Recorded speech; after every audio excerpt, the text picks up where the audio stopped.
Gracias por continuar con nosotros aquí en Gabinete de Seguridad. Yo soy Ana María Salazar y como le comentaba al principio del programa, vamos a analizar el delito del secuestro.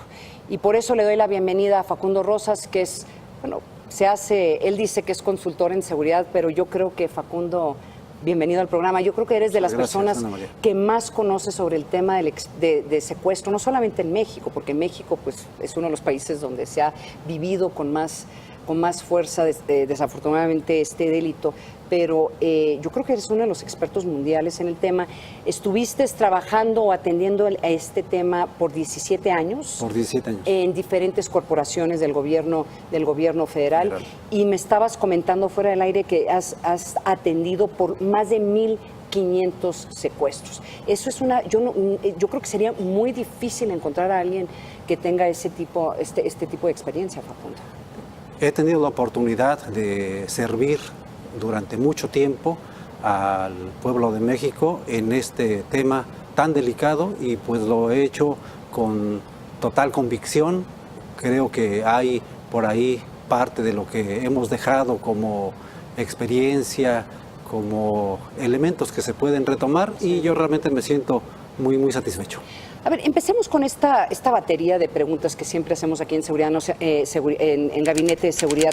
Mira, empecemos sobre qué ha pasado, cómo ha evolucionado el secuestro en México, que hasta cierto punto tenemos hasta buenas noticias que contar. Sigue habiendo muchos secuestros. Veamos viendo la pantalla de lo que hace en pantalla un diagrama de cómo se ha ido evolucionando este delito, pero parecería que después de que se ha ido reduciendo. A ver, platícanos, ¿qué es lo que estamos viendo en pantalla en este momento? Sin duda, lo que observamos es un análisis que hemos realizado del año 2000 al 2018. Vemos claramente que entre el 2000 y el 2006 hubo un descenso significativo en los casos de secuestro y se tenía una contabilidad pues que no superaba los 420 casos. Esta etapa fue muy importante porque sentó las bases para generar conocimiento, fueron los años en que operó la Agencia Federal de Investigación y permitió encabezar el esfuerzo tanto federal como de los estados. ¿Por qué incrementó en esos años el secuestro tan dramáticamente? Porque sí era una tragedia, porque además de que agarró a la sociedad civil en una forma muy sorpresiva, pero ¿por qué aumentó tanto en ese momento? ¿Qué fue lo que pasó? Aumentó por dos razones. Una, porque los delincuentes que no habían sido acotados en su desarrollo tuvieron esa evolución y cometieron ya secuestros. La otra es que no había todavía una preparación para poder hacerle frente. Sin embargo, cuando el modelo madura, lo que hoy conocemos como unidades especializadas para el combate al delito de secuestro son planteadas en aquella reunión de agosto del año 2008, esto permite sentar las bases para que en el corto plazo se tuvieran resultados positivos y a largo, pues hoy tuviéramos un descenso significativo. Y además se invirtieron recursos. Creo que hay otro diagrama que queremos ver ahí en términos de números. A ver, aquí ya lo podemos ver, tasa de secuestro a nivel mundial. Podemos ver cómo bajó del 2013, que fue el momento más alto, de 1.99, ¿correcto? Secuestros por cada 100,000 habitantes. Cada 100,000 habitantes. Y en este momento estamos a 0.50. A ver, yo te tengo que preguntar, Facundo, muchas sospechas sobre estas cifras, porque muchos nos van a decir, no estamos considerando la cifra negra. Sigue habiendo mucha gente que no reporta los secuestros en México por temor a las autoridades. Es una buena oportunidad para explicarle al público que la cifra negra no es como de pronto se llega a comentar. Sí. En el sexenio anterior hubo la oportunidad de documentar en campo y con la participación del sector empresarial, de los ciudadanos, de la organización, de la sociedad civil organizada y pudimos hacer un cálculo. Sí. La cifra negra oscilaba entre el 15 y el 30% de lo que se denunciaba. ¿Qué quiere decir? Cuando la autoridad y los empresarios, los comerciantes, la ciudadanía en general aporta sus datos, Entonces, llegamos a esa conclusión. Sí. No es tan alto como se llegara a pensar. A ver, vámonos a la siguiente pregunta, Facundo. ¿Dónde hay más secuestros? ¿Dónde se está secuestrando más personas? ¿En cuáles estados? Históricamente, la región centro del país es donde se han cometido más secuestros. Hacemos una contabilidad de 2000 a 2018 a nivel nacional. Se han documentado 19,000 casos.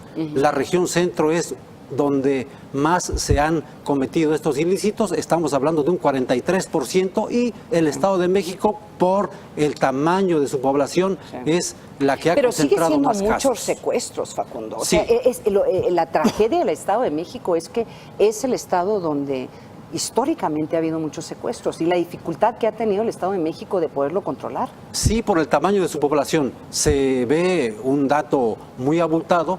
Sin embargo, para fines comparativos se tiene que convertir a tasa. Sí. En tasa por cada 100,000 habitantes, el escenario cambia. Sí. Lo que hoy tenemos es que el Estado de México no aparece en los primeros 5 estados donde hay más secuestros. ¿El estado donde más secuestros se llevan a cabo en este momento cuál es? Por tasa, en Por este tasa. momento, Por el tasa. acumulado al primer semestre de 2018 es Tamaulipas. Sí, Le sigue Zacatecas, después Veracruz, Tabasco, y por ahí empiezan a Tabasco figurar me sorprende. entidades. Tabasco es relativamente nuevo, ¿verdad? Es relativamente nuevo, y lo que hemos observado en Glac Consulting es que ante el deterioro de las condiciones económicas, sociales, ha resurgido el delito. Hay una oportunidad para que se cometa el delito de secuestro. Vámonos a la siguiente pregunta. ¿Quiénes secuestran?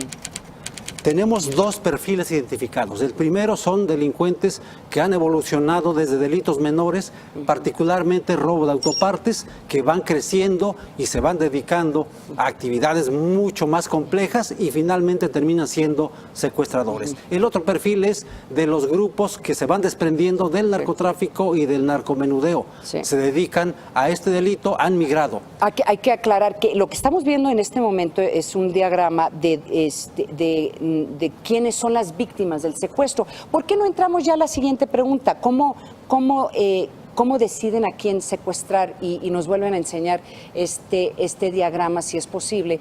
Porque ahí lo que vimos es muy interesante. La mayoría de los secuestros que se vive en México están secuestrando hombres, ¿sí? Sí. ¿Y por qué? 80% creo que viene el diagrama. 80% hombres, 20% mujeres. Hay algunas ciudades que históricamente han tenido un comportamiento diferente. Ahí está el Por diagrama. ejemplo, Ciudad Juárez. Sí. Ahí se movió a un 60-40, 60% hombres, 40% mujeres. La razón es que hay muchas mujeres que trabajaban en la maquila. El comportamiento a nivel nacional ha sido y las edades se concentran básicamente a partir de los 20 años. De los 20 años hasta los 50 es donde está el rango más alto. A mí lo que me impresiona es esos datos que están el 20% de 11 a 20 años, es un 20%. Sigue siendo alto el número de menores que secuestran, pero en general están secuestrando adultos que tienen la capacidad de negociar o por lo menos tienen alguna capacidad económica, ¿no? Sin duda. Un objetivo que buscan los secuestradores son recursos económicos y se guían por la capacidad que tenga su potencial víctima. Históricamente eran los grandes empresarios, los ganaderos, pero cuando estos pudieron tener mejores condiciones de protección a su persona, pues se movió el fenómeno. Sí. Hoy en día los perfiles son comerciantes, son estudiantes, profesionistas y algunos empleados. Y no son personas que necesariamente tienen mucho dinero. No.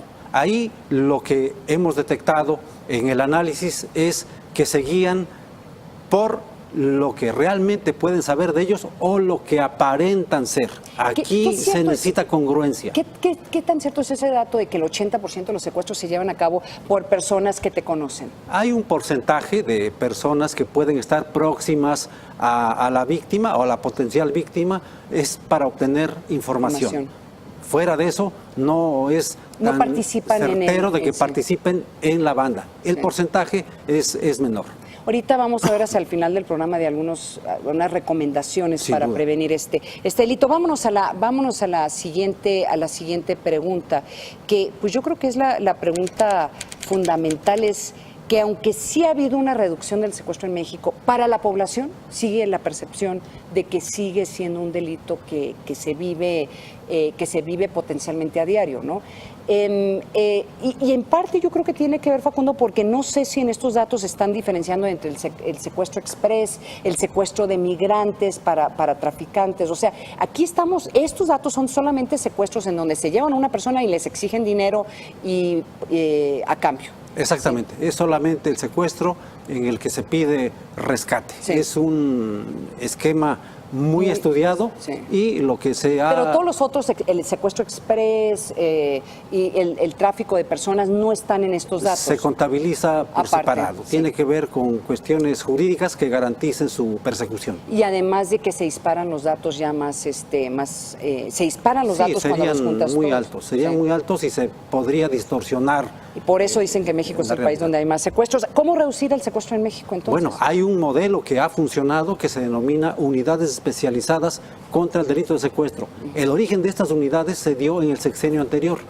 Hubo una reunión en el mes de agosto del año 2008 que se llamó Acuerdo Nacional por la Seguridad, la Justicia y la Legalidad. Ahí surge el modelo que ya se venía trabajando desde AFI y que hoy está dando resultados después de 8 o 10 años. ¿Se necesita más inteligencia para poder enfrentar a este tipo de organizaciones? Se necesita mejorar la coordinación, mejorar la comunicación, la atención a las víctimas y, sobre todo, si ya hay un modelo que funciona, ese tiene que está funcionando. Tiene que dar resultados como lo ha demostrado ahora y solamente es ajustar de manera permanente el capital humano. Entonces este es un llamado para el nuevo gobierno, porque este tema no se ha tocado, Bueno, casi no se ha tocado el tema de cómo van a combatir las organizaciones criminales, incluyendo el secuestro, por lo menos en las propuestas que se han hecho públicas. Lo único que sabemos es que van a separar la Secretaría de Seguridad Pública, la van a regresar para que sea un ministerio, una secretaría aparte de Gobernación.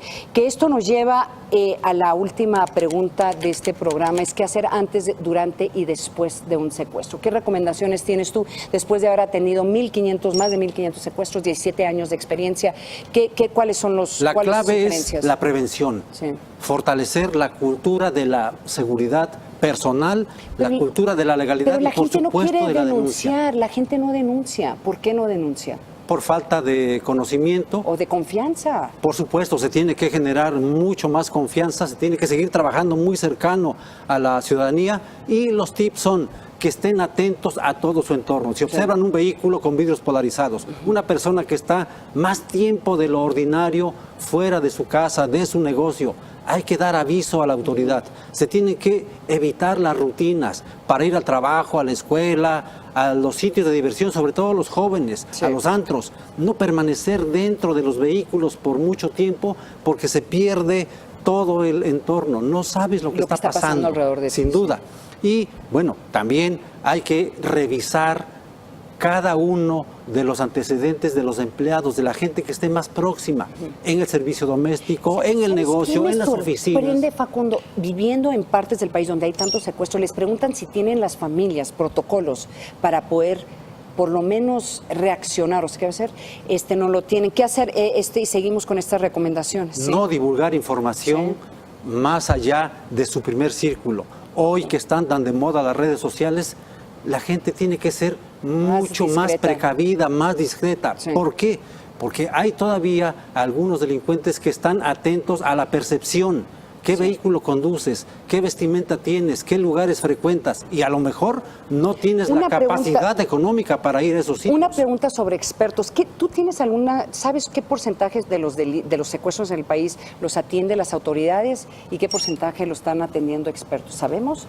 Es un porcentaje cada vez mayor el que atiende la autoridad, sin embargo todavía hay un sector que no está bien atendido. Aquí lo que les pedimos es que acudan con los expertos. En el caso de la consultora donde hoy trabajo, podemos hacer un trabajo a la medida para cuestiones preventivas, para que se pueda desarrollar una vida en armonía, sin miedo, sin temores. Eso se tiene que hacer previo a través de consultores, de expertos.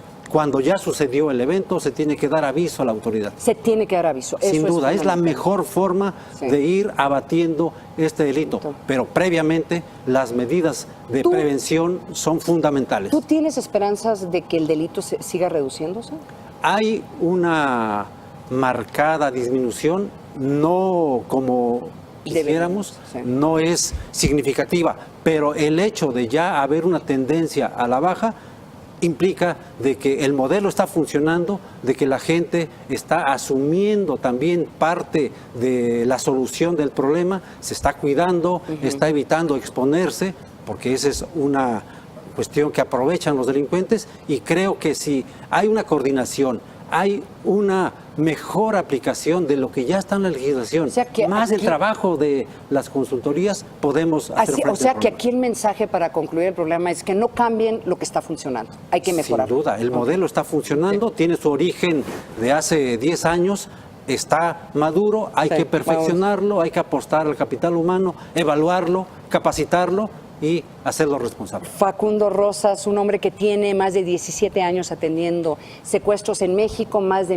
1,500 casos atendidos. De veras te agradezco muchísimo que nos hayas acompañado aquí en Gabinete de Seguridad. Muchas contrario, gracias. Ana María. Y Con todo muchísimas gracias a ustedes por acompañarnos en este programa. Les recuerdo que la siguiente emisión de Gabinete de Seguridad es el próximo jueves en punto a las 9:30 de la noche aquí por el financiero Bloomberg. Yo soy Ana María Salazar. Hasta entonces.